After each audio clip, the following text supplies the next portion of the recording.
Well, it's a good question. I mean, I've worked in a number of very large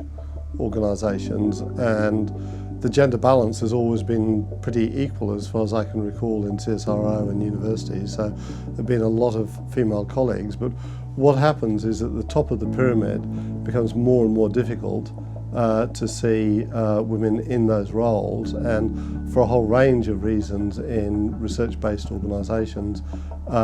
those opportunities fade away a little bit, or there aren't active mechanisms that allow flexibility for women to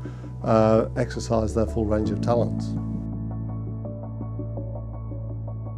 Well, I think what it adds is the full expression of people's interests and concerns. So, you know, if you look at PhD level training, there are roughly equal number of men and women in many disciplines.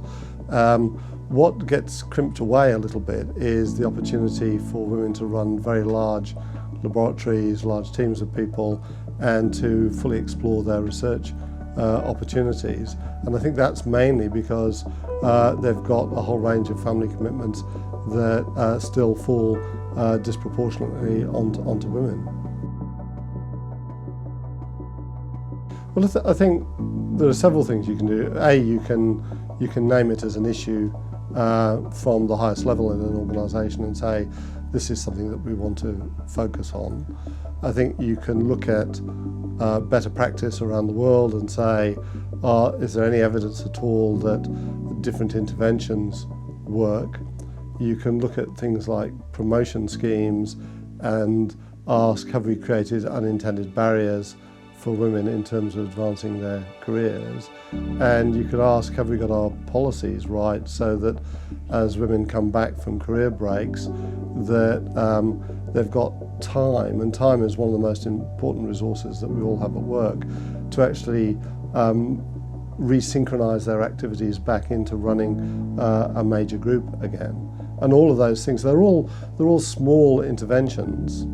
but read collectively, they can have a massive effect. Again, I think that's important for us. I mean, we'd already begun a discussion looking at other activities around the world, and so we knew from the UK there was a program, we knew from the USA there was a program, and then when SAGE came along, we were pretty determined as an institution that we should be one of those pathfinder universities to learn from each other, because clearly there are a number of other universities in Australia beginning to think about what could be done. And it also allowed our reference group that we'd created a real point of contact with a policy change that was happening, and a chance to inform the range of changes that we might need to invest in, but to do that relatively quickly. So there's a lot of upside in us being involved in SAGE. Well, I think top 1% is driven a lot by the research outputs of universities and the range of disciplines that we're in. And it strikes me that given that we've got 3,000 staff and 1,000 academics, to have women with the opportunity to run throughout their career into senior leadership roles and to fully evidence the research that they're doing automatically will give us more high quality research outputs, or allow the University of Wollongong to be seen in research fields that might be slightly gendered and might give full expression to the range of skills that we've got here. So I think again, there can only be positive things that come through engaging in that way. I think so. I think a lot of us look at the culture and the values of institutions and what it is to be at a particular place, and in the 21st century being clearly seen to be a modern institution that's trying to engage with the life circumstances of men and women, and to think quite carefully through that. In the brief that people read if they're moving between universities in Australia or from overseas here, they will automatically pick up on, what's the culture, what's the engagement with staff, what's the lifestyle in Wollongong, is it an open and welcoming place, so that a lot of us read these documents looking for evidence to say that we celebrate diversity and we celebrate the achievements of individuals. And I think that inevitably that will cause us to draw a greater pool of staff who might want to come and work here. Yeah, in part. I mean, I think where we've started with the gender equity has been very career focused and making sure that people get full expression. But in reality, all the academic staff teach, and having both men and women at all levels of seniority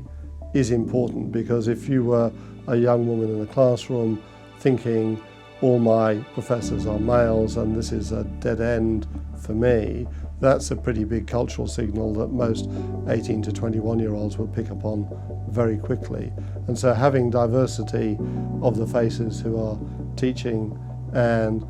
celebrating that, most of our students, I think, would see that soft signal very quickly. Yeah, I think we've got good KPIs as an institution, and we look at those KPIs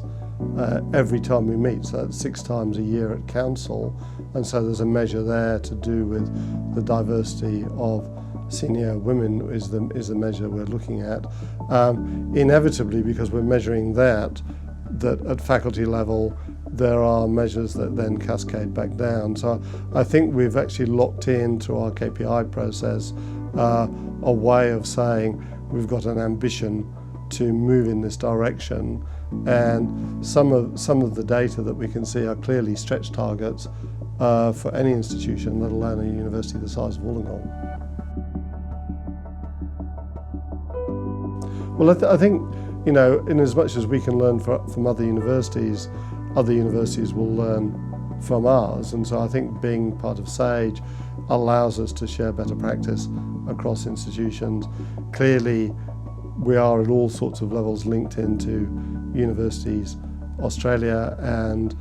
that's a way of sharing best practice as well. And I think the other thing that will begin to happen is that the funding bodies like the ARC and the NHMRC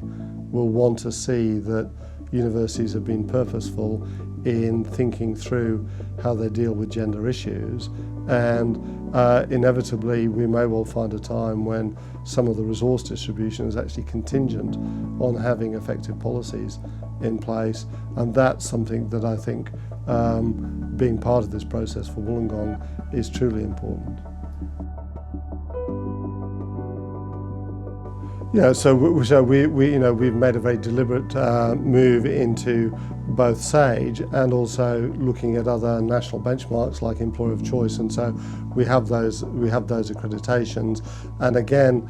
they're great signals to the outside world to say that we've got systemic processes now running across a whole range of measures, and that we're thinking carefully about the gender equity space.